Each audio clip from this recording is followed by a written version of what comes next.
ओम। अग्निर्होता कविक्रतुः सत्यश्चित्रश्रवस्तमः देवो देवेभिरागमत्। पदार्थान्वय भाषा। जो सत्य अविनाशी देव आपसे अप्रकाशमान कविक्रतुः सर्वज्ञ है। देव का हमने पहले भी मतलब निकाला था, सदेवांग इह वक्षति, जो देता है और जो श्रेष्ठ है तथा जो प्रकाशमान है। तो सत्य, सत्य क्या है? जो था है रहेगा। सत्य तीनों कालों में जो एक समान था, ओम सत्यम बोलते हैं। और जैसे कहते हैं कि जगत तो सपना है, झूठ है, तो इसका मतलब है कि जगत का जो अस्तित्व है इस प्रकार जिस प्रकार है, कारण जगत प्रवाह से अनादि है, लेकिन जो यह जगत है जिस तरह है वो युग युगांतर में एक जैसा नहीं रहेगा। कवि क्रतु सर्वज्ञ है, जिसने परमाणु आदि पदार्थ और उनके उत्तम उत्तम गुण रच के दिखलाए हैं, जो सब विद्या युक्त वेद का उपदेश करता है और जिससे परमाणु आदि पदार्थों करके सृष्टि के उत्तम पदार्थों का दर्शन होता है, वही कवि अर्थात सर्वज्ञ ईश्वर है। हम जब किसी इंसान को कहते हैं कि ये अमुक कवि हैं, तो एक दो बातें हैं। उनकी कल्पना शक्ति बहुत अच्छी है, उनका वाग वैभव यानी कि भाषा पे अधिकार बहुत अच्छा है, और सबसे बड़ी बात, वो रचयिता हैं काव्य के, अपने काव्य के जगत के, अपने काव्य के संपूर्ण ब्रह्मा वही माने जाते हैं। लेकिन कवि का एक और अर्थ है। जब इसे ईश्वर के संदर्भ में लेते हैं तो वो सर्वज्ञ और रचयिता, परमाणु आदि पदार्थ जिन्होंने रच के दिखलाए हैं। और ऐसे देखा जाए, साहित्य के हिसाब से देखा जाए, तो वेदों का उपदेश किया है। इतने सुंदर इसके मंत्र हैं। आप वेदों को जब पढ़ेंगे कि अग्निना रहिमश्नवत् पोषमेव दिवे दिवे यशसं वीरवत्तमम्, छंद में है। और जो इसका शब्दों का यहाँ पर चयन है इतना अच्छा है कि लगता है कि बहुत सोच समझ कर इन्हें बनाया गया है। और यह काम यहाँ पर स्वामी जी मानते हैं कि परमेश्वर ने किए हैं, तो वो भी एक कविता है। वही कवि अर्थात सर्वज्ञ पर ईश्वर है। से अभी कुछ देर बाद आएगा एक मंत्र, गणानाम त्वा गणपतिम हवामहे कविं कवीनाम उपमश्रवस्तमम्। तो यहाँ पर भी उन्हें कविम कवि नाम ऐसे कहा गया है। आइए। तथा भौतिक अग्नि भी स्थूल और सूक्ष्म पदार्थों से कलायुक्त होकर देश देशांतर में गमन कराने वाला दिखलाया है।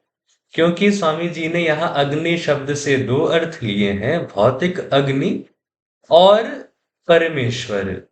तो यहाँ भौतिक अग्नि भी स्थूल और सूक्ष्म पदार्थों से कलायुक्त होकर देश देशांतर में गमन कराने वाला है। तो अभी भौतिक अग्नि का विषय, क्योंकि श्लोकों में श्लोक क्या मंत्रों में अभी कहा गया था कि वो अग्नि नहीं है जिसे आप समझ रहे हैं, तो अभी इसके बारे में ज्यादा मैं भी नहीं कहूंगा। चित्र श्रवस्तमः, जिसका अति आश्चर्य रूपी श्रवण है वह परमेश्वर। चित्र मतलब जैसे हम कहते हैं विचित्र, आश्चर्ययुक्त।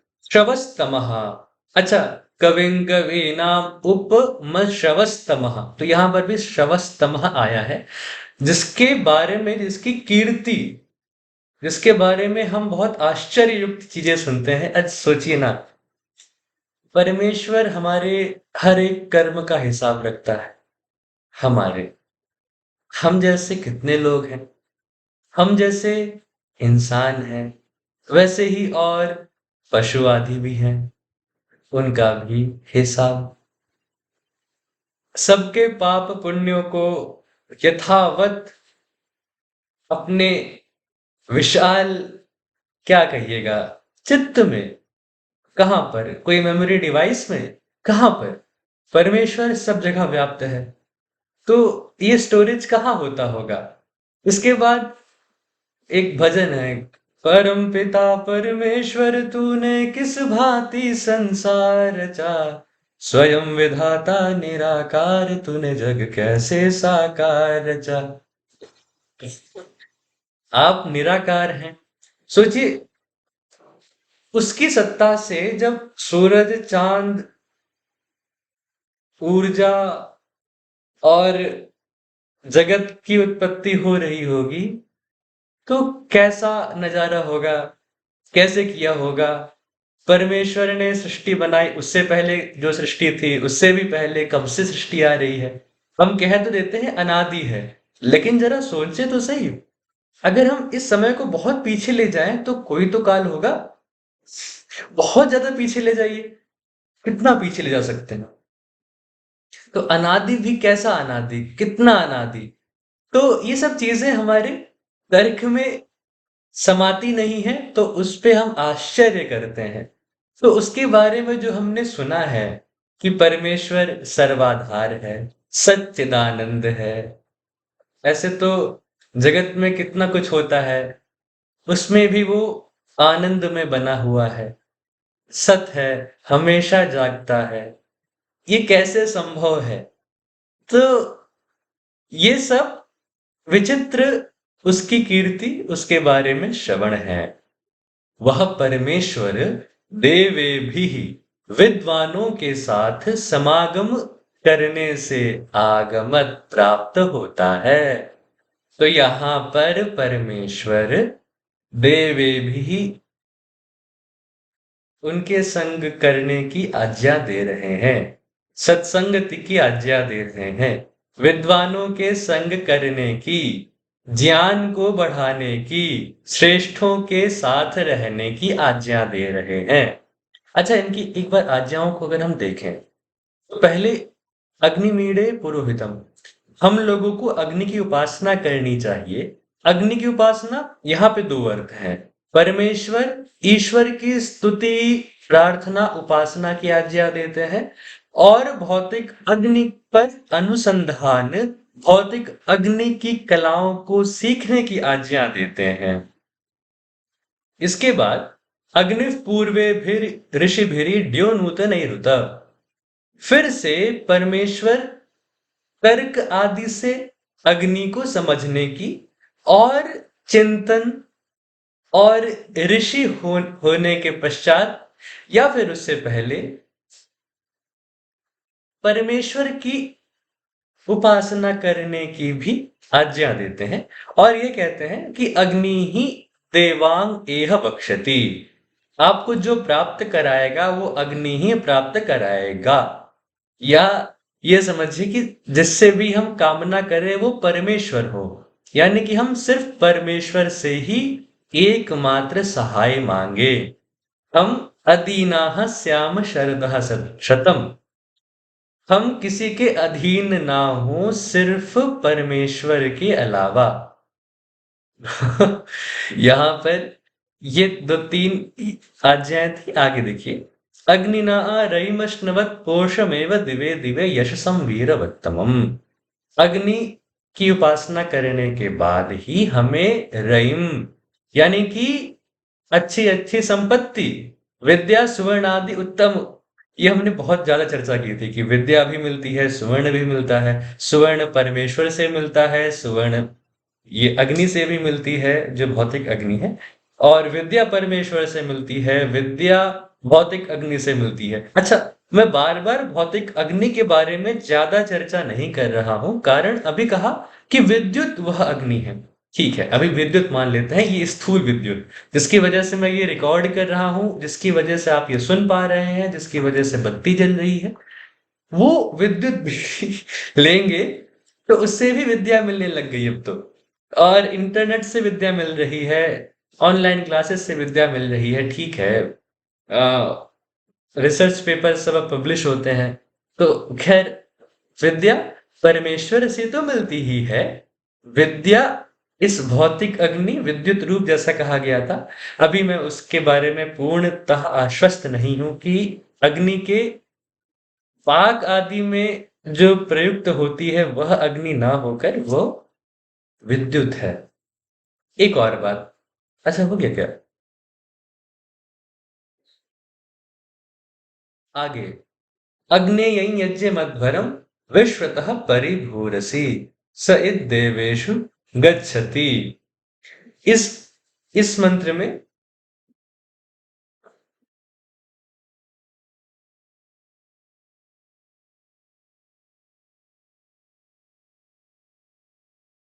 विद्या आदि के दान रूप यज्ञ की आज्ञा, और फिर अब देखा जाए यदि तो विद्वानों के संग की आज्ञा। तो आगे बढ़ते हैं। तथा जो सत्य है श्रेष्ठ विद्वानों का हित, अर्थात उनके लिए सुख रूप। अब देखिए, सत्य का एक अर्थ था जो सत्य है, अविनाशी, जो जिसकी सत्ता है, सत्ता रहेगी। यानी कि जैसे ये टैबलेट है, मान लेते हैं ये सत्य है, इसका मतलब है कि इसकी सत्ता है। झूठ का क्या मतलब हुआ? मैंने कहा नहीं, मेरे हाथ में टैबलेट नहीं है, कुछ और है। तो कुछ और तो नहीं है, क्योंकि उसकी सत्ता अभी है नहीं, मेरे हाथों में उसकी सत्ता नहीं है, तो वह असत्य हो गया। तो एक तो सत्य है, परम सत्य हम कहते हैं तो वो परमेश्वर है। टैबलेट यद्यपि सत्य हो सकता है अभी के लिए, लेकिन परम सत्य परमेश्वर है, क्योंकि कुछ सालों बाद ये नहीं रहेगा, लेकिन परमेश्वर रहेंगे। मैं सत्य हूं ऐसा भी नहीं कह सकते। कुछ सालों के बाद, इस शरीर की बात कर रहा हूं, इस शरीर का अस्तित्व नहीं रहेगा, किंतु आत्मा सत्य है, वो अभी परम सत्य है। तो देखिए, अब एक सत्य की हम बात कर चुके हैं, दूसरा सत्य, सत्यः श्रेष्ठ विद्वानों का हित, इसे भी सत्य कहा गया है। उनके लिए जो सुख रूप है वह भी सत्य कहा गया है। देवः उत्तम गुणों का प्रकाश करने वाला।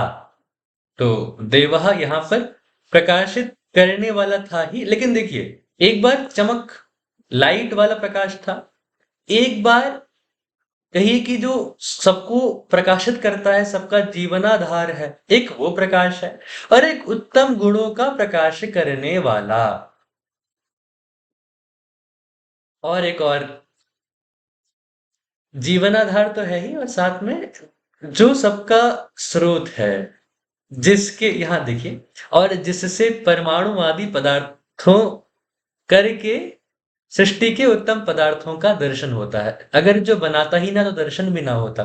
तो एक तरह से उनका प्रकाश का ये भी अर्थ है। कवि क्रतुहु, सब जगत को जानने और रचने हारा परमात्मा। तो कवि की बात हम कर चुके थे, जो बनाता है, रचयिता है, और जो भौतिक अग्नि सब पृथ्वी आदि पदार्थों के साथ व्यापक और शिल्प विद्या का मुख्य हेतु। देखिए, यहाँ पर जब अग्नि की बात करते हैं, भौतिक अग्नि, तो उन सभी के साथ व्यापक है। इससे पहले वाले मंत्र में था विश्वतः परिभूरस, और शिल्प विद्या का मुख्य हेतु।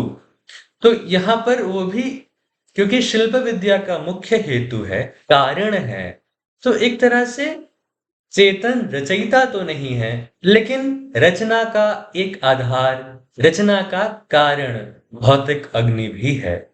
चित्र श्रवस्तमः, जिसको अद्भुत अर्थात अति आश्चर्य रूप सुनते हैं, ये वह दिव्य गुणों के साथ आगमत जाना जाता है। अब पता नहीं यहाँ पर तो बहुत भौतिक अग्नि का विद्युत, जैसे अगर देखें तो इलेक्ट्रिसिटी, फिर जहां इलेक्ट्रिसिटी होती है तो वहां मैग्नेटिज्म होता है, और इलेक्ट्रोमैग्नेटिक वेव्स देख सकते हैं, तो ये भी प्रकाश है, इलेक्ट्रोमैग्नेटिक वेव्स भी। तो भौतिक अग्नि अगर इलेक्ट्रोमैग्नेटिक वेव्स हैं, गामा, बीटा, नहीं बीटा नहीं है इलेक्ट्रोमैग्नेटिक, गामा और ये सारी X rays, visible light, infrared, radio, radio वही रेडियो जिसके हिसाब से ब्लूटूथ चलता है, जिससे कि मोबाइल फोन चलते हैं। तो कहने को ये भी बड़े विचित्र है, मोबाइल फोन चल रहा है, वीडियो कॉलिंग हो रही है, नेट चल रहा है। अब मैं इसके बारे में आश्वस्त नहीं हूं, फिर से बताऊं, भौतिक अग्नि का रूप बहुत सारी कल्पनाएं हैं, लेकिन आगे धीरे धीरे अपने देवों से, अपने गुरुओं से और परमात्मा की कृपा से शायद हमें इस भौतिक अग्नि के स्वरूप का पता लग जाए। तो आगे सुनिए। तो कहने का मतलब है कि चाहे पाक वाली अग्नि हो, चाहे विद्युत हो, चाहे बिजली हो, चाहे कुछ भी हो, इलेक्ट्रोमैग्नेटिक वेव्स ऐसे ही बोल दिया मैंने, कुछ भी हो, इन सभी का स्वरूप बड़ा ही विचित्र है। हमें एक बार देखने में लगता है कि क्या ही है ना, ये तो हम जानते हैं, लेकिन इनकी जब फिजिक्स आप सुनेंगे तो बहुत इनके इनके इक्वेशंस हैं, लॉज हैं, और इनको अलग अलग जगह पे जब अप्लाई करते हैं, इनकी जो अप्लाइड फिजिक्स है, तो वो विचित्र है। वह दिव्य गुणों के साथ आगमत जाना जाता है। तो यहाँ पर ऐसा आभास हो रहा है मुझे कि जैसे बिजली से पंखा चल रहा है और उससे अच्छे लोगों को सुख पहुंच रहा है। यही बिजली वाला जो पंखा है, ये सुख का देने हारा है, तो यह सत्य है। और ये जो अग्नि है, ये जो विद्युत है, ये रचने हारा है, फैक्ट्री में सारा काम इससे चलता है। तो ये कविक्रतु और चित्रश्रवस्तमः है ही। तो इसका ये अर्थ हो सकता है। आगे देखें तो देवे भी आगमत। फिर एक और बात है, चाहे वो परमेश्वर हो, चाहे वह अग्नि हो। अग, अब फिजिक्स जानना है तो फिजिक्स, जो अग्नि की फिजिक्स जानते हैं, या जो तत्वज्ञ हैं, जो उस एलिमेंट को भी जानते हैं, या कहिए कि जो बहुत बड़े उच्च स्तर के विद्वान हैं, उनके साथ हमें, उनकी किताबों के साथ कम से कम अगर हम रहेंगे तो हमें आगमत, उसकी विद्या का आगमन हो जाएगा, भौतिक अग्नि की। और वैसे ही परमेश्वर की विद्वानों के साथ रहेंगे, जैसे गुरु जी हैं तो गुरु जी के साथ रहते हैं तो परमेश्वर का धीरे धीरे बोध हो जाता है। आइए भावार्थ में आते हैं। इस मंत्र में श्लेषालंकार है, सबका आधार। श्लेष चिपका हुआ, एक ही शब्द अग्नि में दो अर्थ चिपके हुए हैं, दो अर्थ हैं, परम पिता परमेश्वर और भौतिक अग्नि। सबका आधार, सर्वज्ञ, सबका रचने वाला, विनाश रहित, अनंत शक्तिमान और सबका प्रकाशक आदि गुण हेतुओं के पाए जाने से अग्नि शब्द करके परमेश्वर। अच्छा, एक बार फिर से सुनते हैं इसे। अग्नि शब्द कहना क्या चाह रहा है? आधार, सर्वज्ञ, सबका रचने वाला, विनाश रहित, अनंत शक्तिमान और सबका प्रकाशक। इसलिए क्योंकि अग्नि शब्द को ये शब्द बोले जा रहे हैं। आधार, सबका रचने वाला, सत्य यानी कि विनाश रहित, अनंत शक्तिमान, हमने कहा पुरोहितम, होतारम, तो ये अनंत शक्तिमान, सबका प्रकाशक, ये सब अग्नि को कहे जा रहे हैं। तो इसका अर्थ ये भौतिक अग्नि तो बिल्कुल नहीं है जो सर्वज्ञ है, ऐसा तो नहीं है। तो परमेश्वर, इस अर्थ में परमेश्वर को। और एक और बात कही गई है, आकर्षण आदि गुणों से मूर्तिमान पदार्थों का धारण करने हारा। करने वाला को यहाँ करने हारा, स्वामी जी की ऐसी भाषा थी। करने हारादि गुणों के होने से भौतिक अग्नि का भी ग्रहण होता है। और ये चीजें भी कही गई हैं, तो इसलिए भौतिक अग्नि। आकर्षण आदि कहाँ लिखा गया है?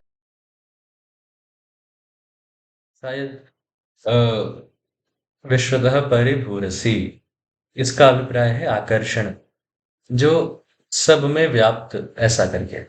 तो आकर्षण आदि गुणों से मूर्तिमान पदार्थों का धारण। मूर्तिमान यानी कि जिनके साक्षात हमें दर्शन हो रहे हैं, वो मूर्तिमत स्थित हैं। सिवाय इसके मनुष्यों को यह भी जानना उचित है कि विद्वानों के समागम और संसारी पदार्थों को उनके गुण सहित विचारने से, एक बार फिर से बोलते हैं, विद्वानों के समागम, सत्संगति, गुरुओं का सानिध्य। यूट्यूब पर कुछ सर्च कर रहे हैं तो अच्छे विद्वानों की वीडियोस ही देख लीजिए। इससे ज़्यादा गुरुओं की सेवा हो सके तो बहुत ही अच्छा है। बाकी हम अकेले रहते हैं तो कम से कम जितना जहाँ से भी गुरुओं की वाणी, विद्वानों की वाणी, उनके शब्द किताबों से या फिर चर्चाओं से हमें सुनाई दे जाएं, तो उनका समागम इस तरह, और संसारी पदार्थों को उनके गुण सहित विचारने से। जब अगर आप साइंस पढ़ते होंगे तो एक बात देखिएगा, जब किसी टॉपिक को हमने पढ़ा है, उस टॉपिक के बारे में फिर से एक बार अलग से सोचना चाहिए। निदिध्यासन। जब कोई लॉ बताया गया है तो उस लॉ को लगा लगा कर, जैसे एक सेकंड लॉ है न्यूटन का कि force is equal to mass into acceleration. तो जब मैंने सोचा ऐसा कि फोर्स ठीक है, मान लो कि मास बढ़ा दिया जाए, चलो ठीक है ट्रेन ले आते हैं, लेकिन एक्सेलरेशन जीरो है, यानी कि वो उसकी गति चेंज नहीं हो रही है, बदल नहीं रही है, तो क्या ही कर लेगी, है ना। जैसे कि अ, अब एक और बात होती है, एक्सेलरेशन तब भी होता है जब गति बढ़ रही होती है, और तब भी होता है जब गति कम हो रही होती है या कोई चीज रुक जाती है। तो देखिए, जब ट्रेन चल रही है और गति यानी कि एक्सेलरेशन माइनस में हो, तो भी यानी कि अगर ट्रेन रुक रही हो तब भी फोर्स लगता है पीछे की ओर, तो नहीं, आगे की तरफ लगता है। जब रुकती है ट्रेन तो आगे की तरफ फोर्स लगता है। तो कहने का मतलब है कि ऐसे लगा लगा कि हाँ, कि फोर्स लग रहा है। अच्छा, ट्रेन ट्रेन ना हो, अगर कोई मान लीजिए कि कोई पत्ता हो, तो उसमें फोर्स कम हो जाएगी क्योंकि मास कम हो गया। तो ऐसे ये तो बहुत बेसिक बेसिक चीजें हैं। ये जो वेद का जो ये स्तर है, ये बहुत ऊंचा भी है और बहुत ही नैसर्गिक भी है। तो जब आप बहुत बड़ी चीजों के बारे में भी, उनके गुणों के बारे में सोचते हैं, तो क्या होता है, परम दयालु परमेश्वर अनंत सुखदाता और भौतिक अग्नि शिल्प विद्या का सिद्ध करने वाला होता है। तो एक तो टेक्नोलॉजी मिल जाती है तो भौतिक अग्नि से, और एक अगर परमेश्वर के बारे में सोचते हैं, उनका समागम करते हैं, विद्वानों का समागम करते हैं, तो परमेश्वर की प्राप्ति होती है। और गुण सहित विचारने से भौतिक अग्नि शिल्प विद्या का सिद्ध करने वाला होता है। अब यहाँ पर मुझे भौतिक अग्नि का अर्थ अभी तक पता नहीं लगा है, तो जो भी है उसके बारे में सोचना, गुणों के बारे में सोचना पदार्थों के, और फिर भौतिक अग्नि शिल्प विद्या का सिद्ध करने वाला होता है। ऐसा तो नहीं है कि कहीं भौतिक अग्नि का अर्थ हो ऊर्जा। जब ऊर्जा होगा तो क्योंकि हर पदार्थ में ऊर्जा है, सब में इंटरेक्शन है, सब बंधे हुए हैं। अब मैं क्या सोच रहा हूँ, वो क्वार्क्स वाला और ये इलेक्ट्रॉन प्रोटॉन वाला सोच रहा हूँ। तो उनके पदार्थों के बारे में, उनके गुण के बारे में सोचने से उनकी शायद से ऊर्जा के बारे में पता लग जाए, और शिल्प विद्या का सिद्ध करने वाला होता है।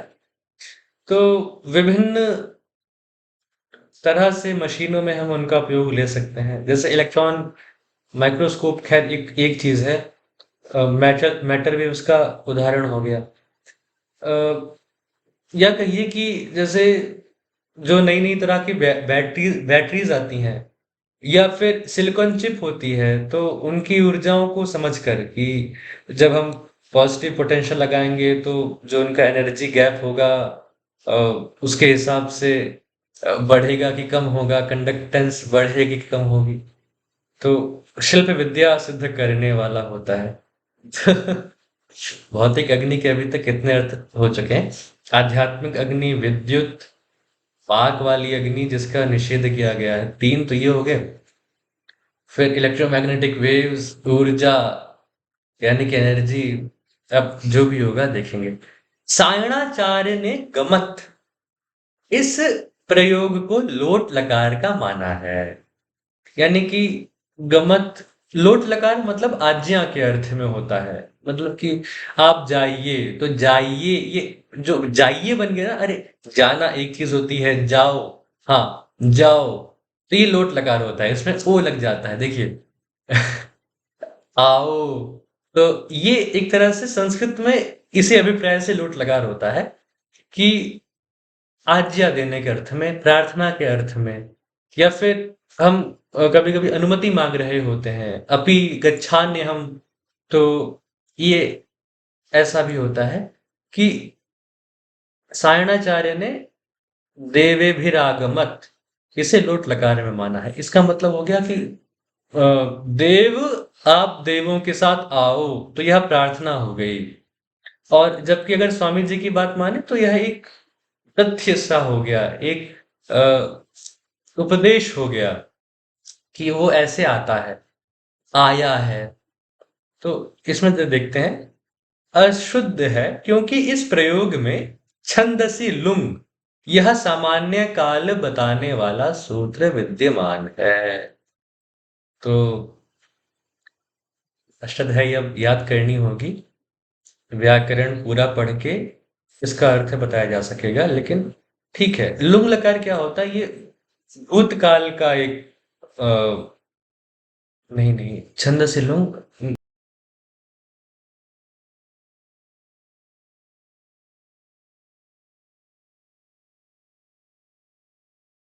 आपके सामने ये एक वेबसाइट है, इसका नाम है अष्टाध्यायी.com। अष्टाध्यायी.com हमारे पूज्य आदरणीय नीलेश गोडेस जी की, यह बहुत ज्यादा उनका इसमें परिश्रम रहा है। तो ये वो सूत्र है, और तो कोई नहीं है, नहीं। तो ये सूत्र है, हाँ। तो इसका अर्थ देख लेते हैं एक बार। छंदसी, ये जो वेबसाइट है बहुत अच्छी लगती है, इसका ऐप भी आता है, आप लोग डाउनलोड कीजिए अष्टाध्यायी.com करके। बहुत ही अच्छा व्याकरण के हर सूत्र को बता रखा है। अंग्रेजी में सर्च करेंगे तो भी देखिए, मैंने सी डबल एस डाला था, वो अपने आप आ गया, छंदसी। और तो और अनुवृत्ति सही देखिए, इसका मतलब है पदच्छेद छंदसी, लुंग लंग लिटः प्रथमा बहुवचनम, अनुवृत्ति है कृत और धातु संबंधे, अधिकार है प्रत्यय, यानी कि तीसरे अध्याय का सूत्र होगा ये, है। हाँ, 3 4 6 का है ये। तो कृत धातु संबंधे प्रत्यय परश्च आद्युदातश्च धातोः, धातु संबंधे इत्येव, काशिका पढ़ रहा हूं मैं। छंदसि विषय धातु संबंधे सर्वेषु लुंग लंगी लटः प्रत्ययः भवन्ति, अन्य तरस्याम इति वर्तते। अन्य तरस्याम का अर्थ होता है वैकल्पिक है। हो सकता है शुद्धि हो मुझसे, मुझे ज्यादा अभी व्याकरण नहीं आती है। तेन अन्येपि लकारा यथा यथम भवन्ति, लुंग शकलांगुष्ठ को करत, अहम तेभ्यो करम नमः, लंग अग्नि मध्य होतारमव्रणीतायम यजमाना, लिट अद्याममार।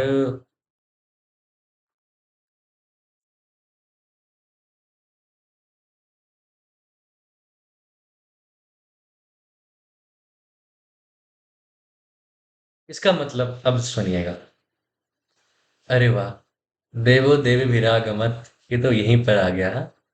तो इसका मतलब समझिएगा, अगर धातु के अर्थों के संबंध में सर्व कालों में हमेशा, मैंने कहा ना लुंग भूतकाल में होता है, आ गया, फिर तो वेदों के उपदेश तो उपदेश रहे नहीं, फिर तो वो कथा बन गई। क्या कहिए कि सार्वकालिक नहीं रहे। क्यों? अगर ऐसा होता कि मैं कहूं कि देखो, अच्छे कर्म करने से उनको ये प्राप्त हुआ, एक बात है। तो आगे मैं ये कहना चाहूंगा कि प्राप्त होता है, यह एक सिद्धांत है, इसे बताना चाहूंगा।